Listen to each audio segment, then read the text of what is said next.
My name is Patrick McCabe. I've always had really messed up teeth growing up, like atrociously bad. Due to that and a few other things, I got my wisdom teeth out really late in life. Most people who undergo the process get them out sometime in high school or at the very latest early into their college years, but I was different. I didn't even sit down for a consultation until after graduating college. The process was incredibly painful and one of the most irritating things I've gone through in my entire life. I'm not going to bore you with all the details about my recovery, but there is something you need to know. For whatever reason, the pain I was experiencing was so bad that I couldn't sleep through the night without taking pain medication. I developed a system where I would wake myself up every 3 hours to take another pill, cycling between the 2 medications I'd been prescribed. It was awful, but it was the only thing I could do to prevent these massive toothaches that would quite literally have me in tears. It should go without saying that my sleep schedule was downright awful during that period. My body started getting used to 3-hour cycles of sleep, followed by periods of being awake, and it was difficult to return to normal even after my recovery was over. That was honestly the worst part, the sleep. It was not normal, I'm telling you. I didn't even feel human after a while. It was like I had become something else, constantly waking up and going back to sleep. I don't even want to think about it. One night, I'm pretty sure it was during the first week of recovery, I was up at like 4 a.m. to take my meds again. For whatever reason, I couldn't fall back asleep afterwards. I don't know if it was because of my condition or because the AC had stopped working, but it was really hot in my room, way hotter than usual. I remember tossing and turning for like 10 minutes before deciding I had to do something about the heat. The only thing I could think of was to open my bedroom window, which I did. That helped a little bit, but I still couldn't sleep. So there I was, lying there miserably in bed, praying with every fiber of my being that I just fall asleep. But of course, I didn't. At one point, I started picking up on this strange noise coming from outside my window.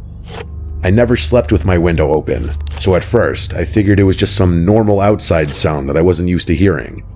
But the more I listened, the more I got the feeling that it wasn't a normal sound. It sounded almost like scratching, as if some kind of animal were dragging its claws on something. That's the best way I can describe it. At one point, the noise got louder, and I realized it sounded like it was coming from above me, from the roof. And then, a few seconds later, the noise started moving above me, gradually fading out of earshot. I was pretty positive at that point that it was some kind of critter messing around on the roof. My family lives in a woodsy area, so we've had our fair share of curious raccoons and pest infestations. I really wanted to just ignore it and go back to sleep, but I knew my dad would be livid if something burrowed into our attic again, so I had to do something. Plus, it wasn't like I was on the brink of falling asleep anyway. I was wide awake. So without much thought, I threw my covers off, jumped out of bed, and started making my way to the garage. From there, I grabbed one of my dad's heavy-duty flashlights and walked back through the house to the back door. My room sits on the first floor near the back of the house where the roof is the lowest, so I figured I'd check over there first. I made it to the spot outside my bedroom window and started sweeping the flashlight beam across the roof. I didn't see anything up there, so I sighed and figured the animal had crawled to a different part of the roof in the time it had taken me to get outside. I started walking around the house, trying my best to illuminate as much of the roof as possible. All I really needed to do was scare the animal away, which would be pretty easy if I could just find the damn thing.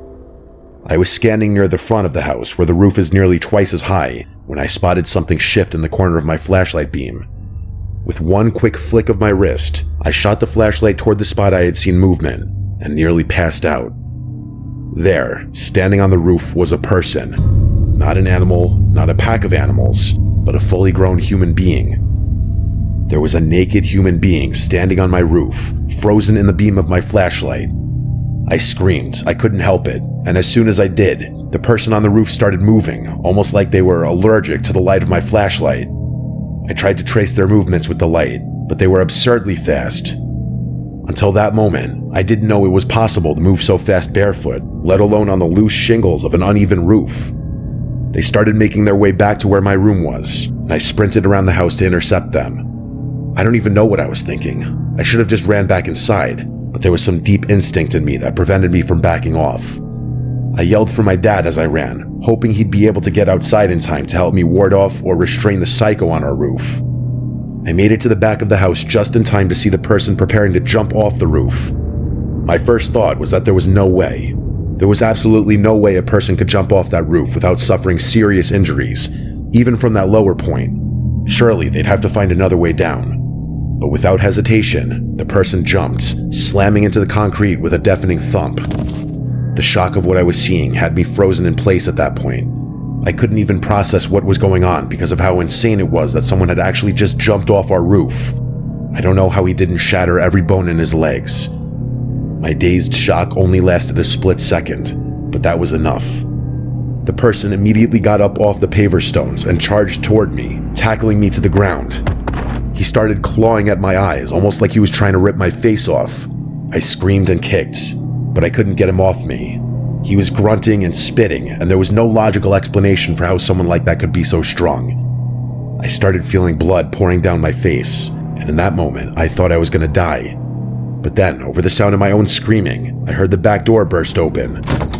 Seconds later, my dad was pulling the person off of me, cursing and yelling like it was life or death.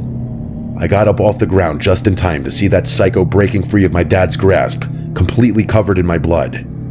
Instead of continuing to attack me or my dad, he ran to the edge of our yard, scaled our backyard fence, and disappeared into the darkness.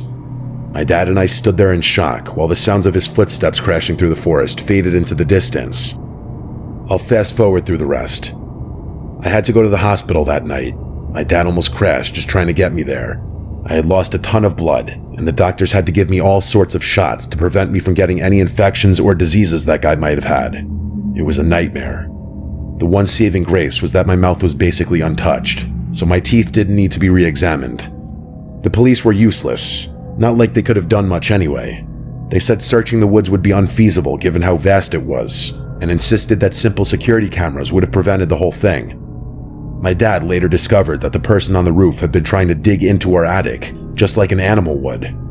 Ironically, it wasn't my dad or me who was the most affected. It was my mom. She cried about this incident so many times, and she was actually the one who went ahead and upped our home security.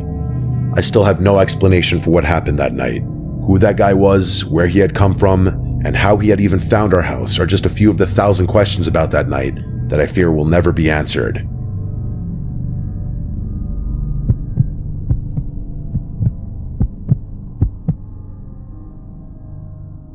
My house is a very unique design.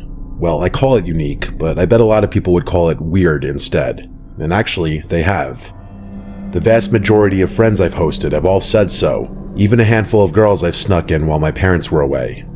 As much as I'd love to make things easy for myself and just attach a bunch of photos of the house, I don't think my parents would appreciate that too much. So instead, I'll just tell you the important details.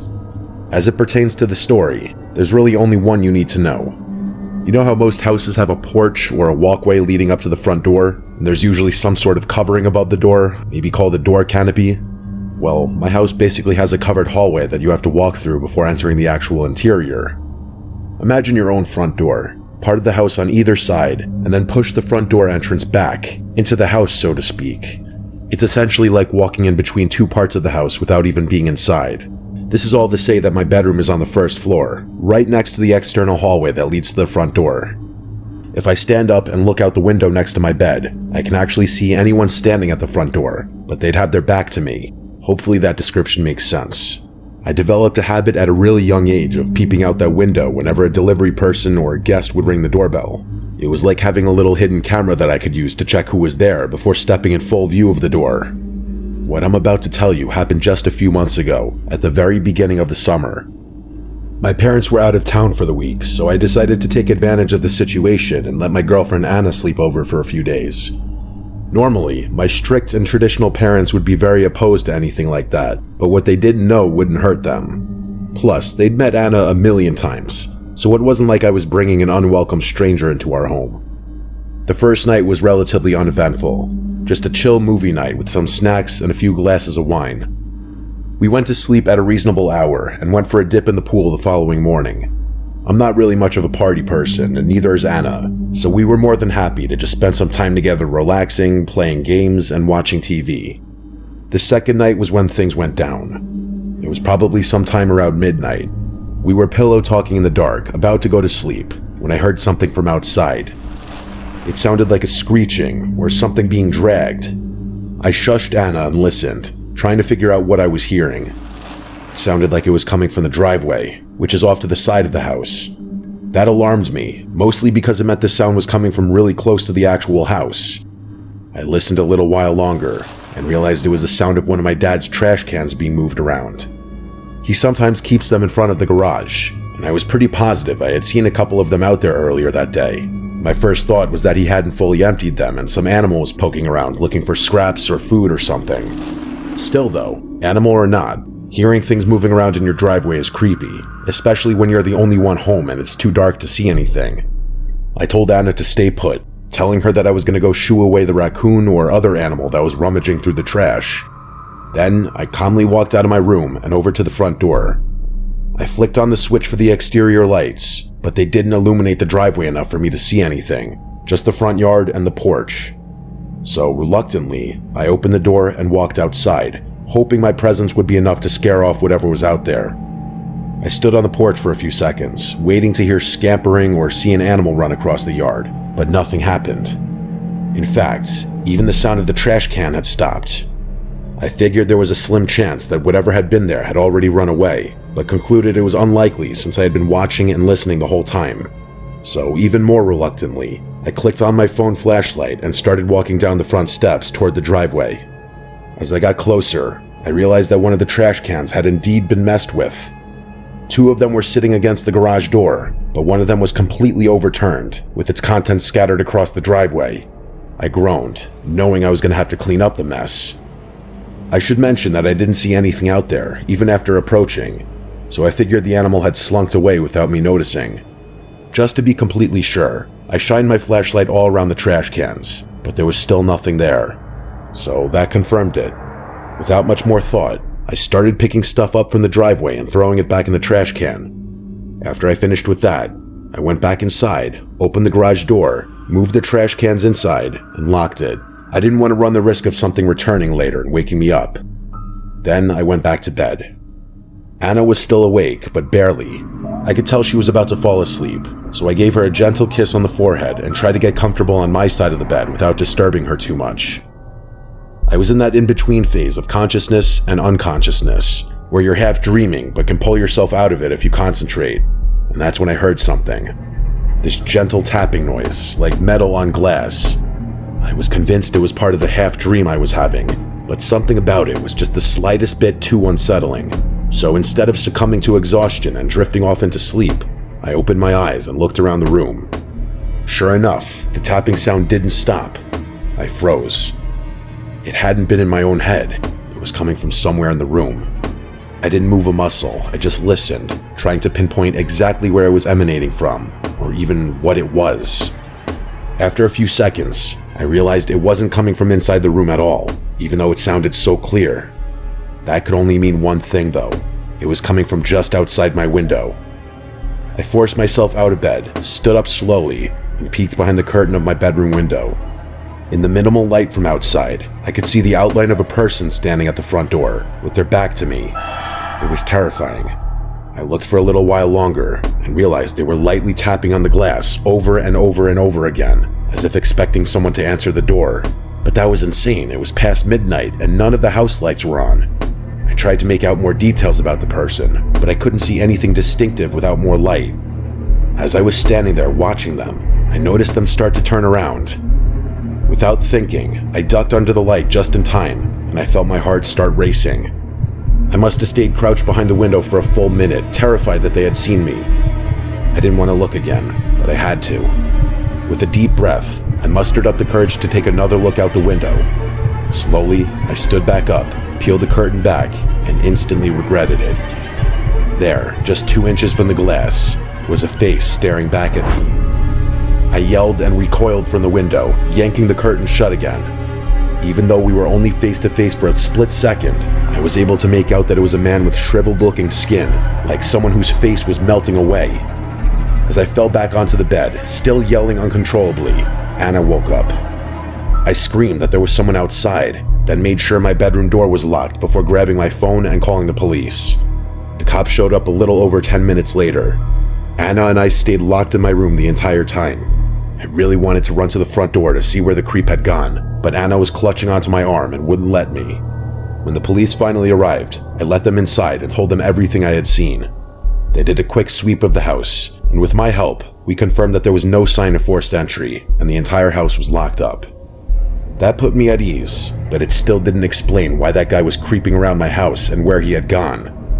Eventually, after walking the perimeter with their flashlights and poking around the yard, they told us they didn't find anything unusual. One of them told me to call back should I see that guy again. Then they left. The rest of the week passed without incident. I ended up telling my parents, who, to my surprise, didn't seem overly concerned about it. We don't exactly live in a sketchy neighborhood, so I was surprised that they were being so nonchalant about the whole thing. To be fair though, their reaction made me feel like I was overreacting a little bit. I mean, what had really happened? Some homeless guy had crept around our house? The more I thought about it, the more I realized I was making a big deal out of nothing. But if that were the case, I probably wouldn't be writing this. The reason I'm writing this now is because for the past few nights, I've woken up randomly in the middle of the night to strange noises coming from outside my window. Not my trash cans moving around like what I had heard before, but different sounds. I told my dad about them, and he's actually planning on installing some security cameras around the perimeter of our house. But still, I can't help but feel like that guy showing up at my house wasn't a one-off thing. If anything else happens, I'll be sure to send a follow-up.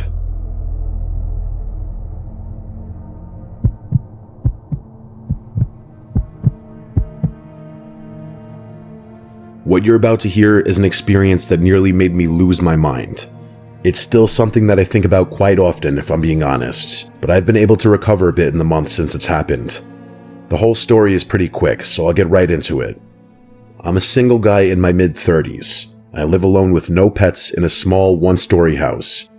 The house is really modest. 1 bedroom, 1 bathroom, a living room, kitchen, dining room, and a tiny garage. That's it. Life is fantastic. Because of my profession, I can work on my own time and don't have to answer to anyone, whether that be a girlfriend, a parent, or an employer. Freedom has always been an imperative part of my life, so I've done my best to maximize it wherever possible. I know a lot of people are different, and a lot of people might actually judge me for my quote, immature lifestyle, but everyone has different priorities and preferences, so as long as no one judges me, I won't judge them. The excess freedom is definitely tethered to its own set of drawbacks though. I've developed some bad habits that I'm sure some people would frown upon. One of them is my sleep schedule, which is god-awful. For some reason, I'm most productive at late hours of the night, so I often find myself staying up until dawn and sleeping into the afternoon. It's just how my body functions, and until I'm absolutely forced to, I don't see a reason to change anything. I was up really late one night. I'm talking past 3 a.m. late. I was sitting at my desk, getting some work done on my computer. I was in the zone, not even listening to music. Imagine yourself at peak hours. That's the kind of groove I was in. The room was dead silent, and I was alone with my thoughts, the sound of my keyboard, and my work. And then, bam, out of nowhere, the silence was interrupted by the sound of footsteps pounding down the hallway towards my bedroom.